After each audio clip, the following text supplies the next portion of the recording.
Hello guys, magluto na po ko. This time is, ito ang aking lulutuin. Meron tayong bagoong, meron tayong kamatis, bawang sibuyas, at saka yung taba ng baboy. Last na talaga yun, galing pa sa piyesta. Pinakalas sa pinakupsan. Yan, at syempre, meron tayong sugar. Bago tayo magluto, syempre, ayusin muna natin yung ating apoy. Kasi yung ating apoy ay tumatik. Tumatik na walang apoy kapag hindi mo inayos. Ito yung mahirap dito sa bukid eh. Yung ganitong trabaho. Pero itong ano na to, mahirap na masarap. Masarap kasi walang gastos. Mahirap kasi medyo mausok at mainit talaga. Mahirap dito yung nag-iihip ka tapos inuubo ka. Ay di, alam na.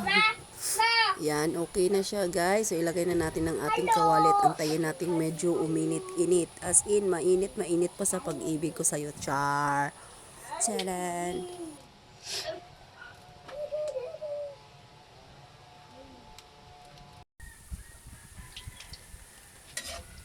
So guys, nilagay ko na pala yung taba ng baboy. Yung taba ayan para magmantika na talaga siya. Tapos kapag na ano na siya, medyo brown na, ilalagay naman natin yung ating bawang, sibuyas at kamatis. Ganyan lang siya. So itatabi ko na siya kasi pwede na siya. Ilalagay na yung ating bawang at sibuyas. Syempre, ayan. Tataka kayo kung bakit konti lang yan. Kasi konti lang din naman yung lulutuin ko. Yung kamatis lang, medyo marami kasi kailangan maraming kamatis. Ayan, pag medyo aromatic na siya, atin naman nang ilalagay ang ating kamatis. Ihahalo na natin yung ating kamatis.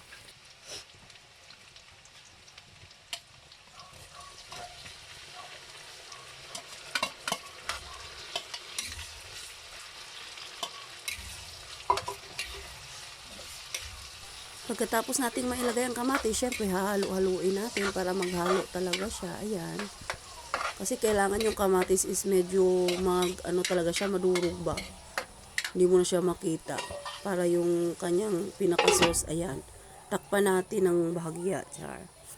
At syempre, kailangan ihip na naman ang lubot ani.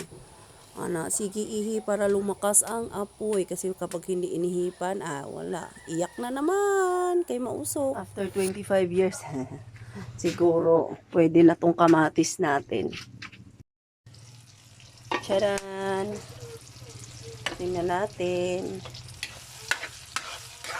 Pwede na natin ilagay ang ating bagoong.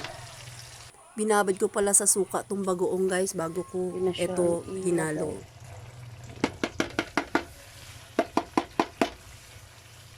Ay, kalabaw ni Inting. Ay, bad.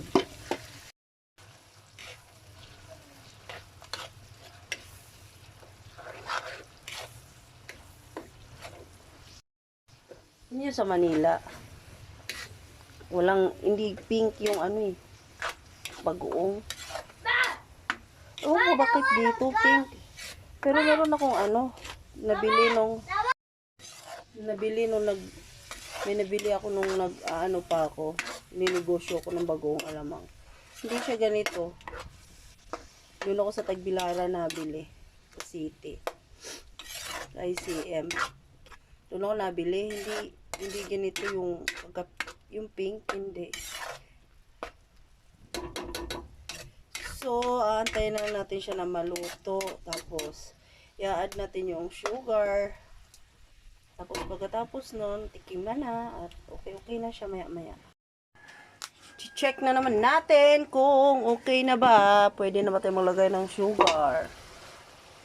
Pero kanina ko pa yun hinahalo-halo. Naka-charge kasi itong cellphone ko. Nilobat ng aking batuta. Ayan. Pwede na natin ilagyan ng sugar.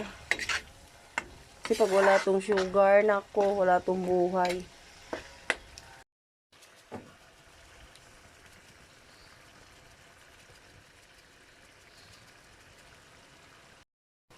Sa mga nagtatanong kung bakit maraming asukal, kailangan po talaga maraming asukal para masarap.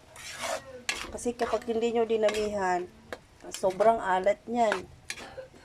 Ay gusto ko sa bagoong alamang Manamis-namis.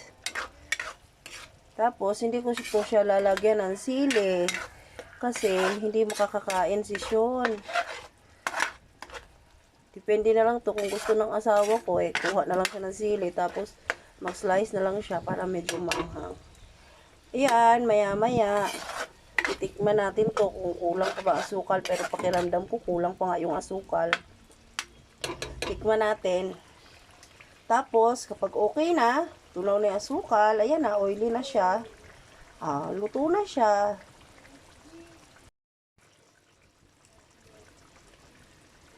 Wait.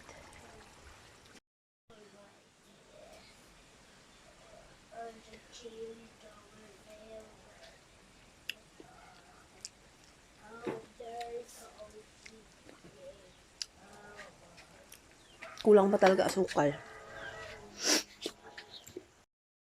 So guys, nalagdagan ko na to siya ng asukal. Okay na siya. Perfect na para sa panglasa ko. So, luto na to. Tingnan nyo. Luto na ang ating bagoong alamang. Yan. Luto na siya. So, kailangan na natin siyang itabi. Hindi pa naman natin siya pwedeng ilagay sa lalagyan kasi mainit pa. So, palalamigin natin siya dito sa gilid. Ayan. Ito ng ating bagoong alamang. Ayan. My version. Pang ulam, pang mangga, sausawan at kahit ano saan pwede. Ayan. Diba? Thank you for watching guys. God bless.